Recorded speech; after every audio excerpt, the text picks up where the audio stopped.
Sinadin nu balleessu boolla nu qota kunoo galataa keenya jirraa ulfaadhu gooftaa. Sinadin nu balleessu boolla nu qota kunoo galataa keenya jirraa ulfaadhu gooftaa.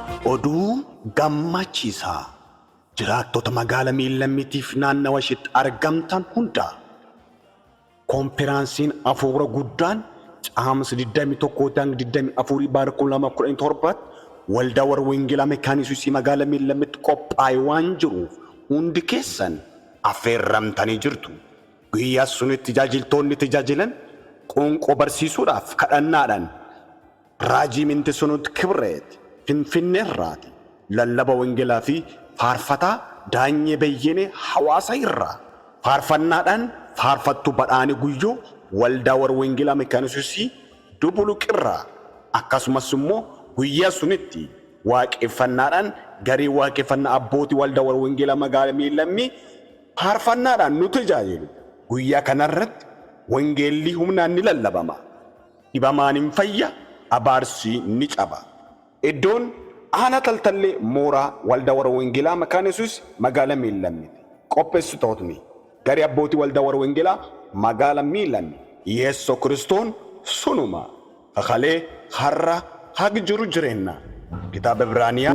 Abdullahi Nasir jedhama waldaa warra wangeelaa Tsiyoon Berri irraatii har'a ergaa guddaa qabadhee ulkeessan dura dhiyaadhee jira.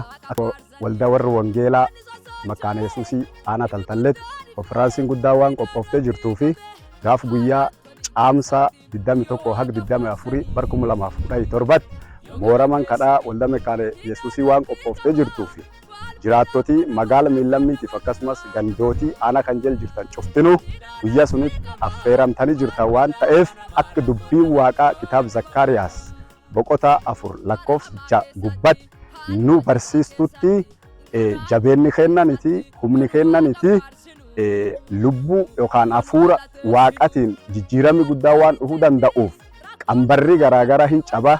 Wanni nam rakkise ba'aan namatti ulfaatti namirraa cabxe waan ta'eef sagantaa sunirratti akka argamtan isaniin jedhee ergaa guddaa kan isanii dabarsaa eebbifamaa Waaqayyoon isana eebbisu.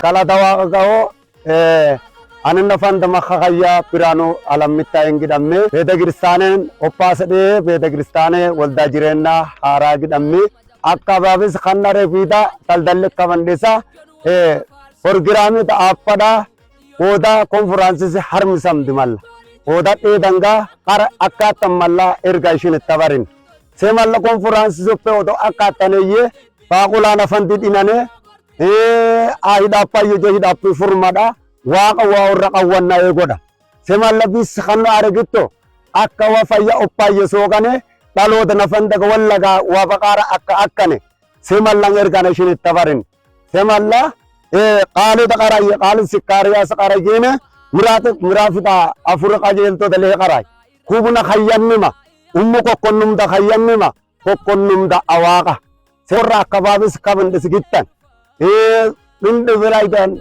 akkitam mulot akka danga conferences argittu qara akka tanga kubuna waqa akka akkidane sedenishin yoya nagene abbo waqa sanifata hoicha ani noboles kesan tajajila abitti ube jedhama walda jireenyaara barreessa mana amantaa walda jireenyaarati oduu gammada dansa tokko sanii qabadhee fuul keessan dura dhufee jira.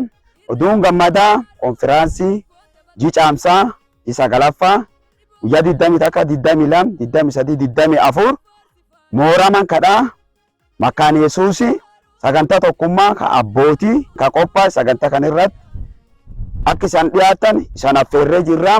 Akkasumatti hidhaan seexana hin hiikama, abaarsiin caba, dhukkubsata waaqiin kadhatama, humni fayyisu waaqayyo hin mul'ata. Irree waaqayyo guyyaa sunii sagantaa sun irratti hin argamti. Mooraman kadhaa sun keessatti akka argamtan kabaji jaalala gooftatiin isaan affeerree jira. Hin hafina anis hin hafu. Nageenyi abbo keen Yesuus Kiristoos isanii haa ta'u jecha maqaan koo Lammaa Habte Maaramiin jedhama. Oduu gammadaa isanii qabadhee ittiin dhufe godina Booranaa aanaa Taltallee waldaa warra makaana Yesuusii konfiraansii guddaa maqaa abbootiitiin qophaa'etu jira. Akka hundi keessan hirmaattan guyyaa 21 irraa jalqabee hanga guyyaa 24 waldaa makaana Yesuusii magaala Miilamii keessatti geggeeffama. Naannoo ishiitii fi magaalli keenya hundinuu baadiyyaa fi magaalilleen akka hirmaattanii guyyaa sun wangeelii humnaan lallabama, dhukkubsataan kadhatama. Kanaafuu hundi keessan akka hirmaattan isaniin jenna. Maqaan kee Selemoon Baarilee jedhama. Koree garee abbootii waldaa warra wangeelaa makaana Yesuusii magaala Miilamii. Akkuma obboleeyyan jedhaa jiran jil guddattuu qophaa'ee jira. Guyyaa sun warri dhukkubsatu qofa osoo hin ta'in warri gooftaa Yesuus Kiristoo akka fayyisa lubbuu ofii godhatee fudhachuu barbaadan dhuftanii gooftaa Yesuus Kiristoo akka fayyisa lubbuu keessanii gootanii akka fudhatan isan affeera. Jil kanarraa hafuun hin danda'amu. Kanaaf koottaa nuun qophii xumurree jira. Koottaa jil kan nu waliin qoodadha. Eebbifamaa. Maqordoo jedhama. Konfiraansii guyyaa 21 hanga guyyaa 24 isanii qophaa'e. Godin Booranaa Aanaa Taltallee naannawa ishiitiif namni tokkollee akka jalaayinaaf kana isan beesinya taa'u.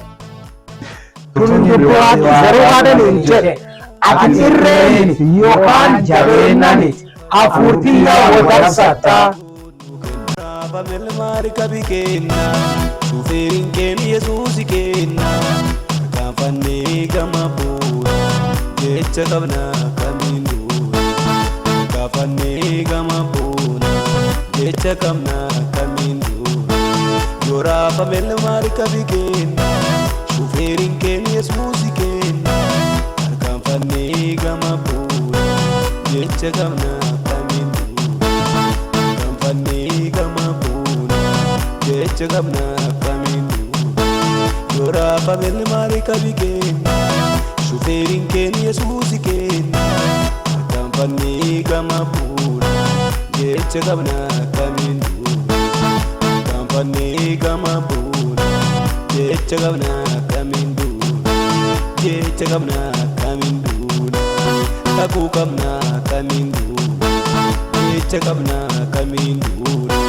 kakuu qabna kamiin duura guyyaan deena muraanii yarraa arruma diinii naafatee farraa aangoo nu kennamte moo'ichaa duulee duula waaqaa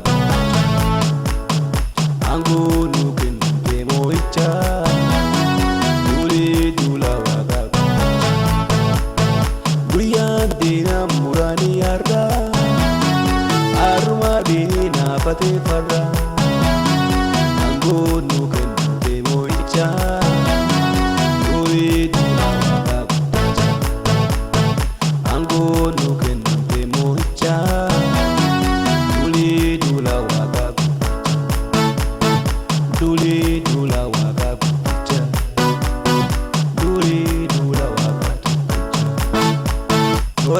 melmaari kabi kenna shufeerin keen Yesuusi kenna kaafannee gama buura jecha qabna kamiin duura kaafannee gama buura jecha qabna kamiin duura yoraafa melmaari kabi kenna shufeerin keen Yesuusi kenna kaafannee gama buura jecha qabna kamiin duura kaafannee gama jecha qabna kamiin duura yoraafa melmaari kabi kenna shufeerin keen Yesuusi kenna kaafannee gama buura jecha qabna kamiin duura kaafannee gama buura jecha qabna kamiin duura jecha qabna kamiin duura kakuu qabna kamiin duura jecha qabna kamiin duura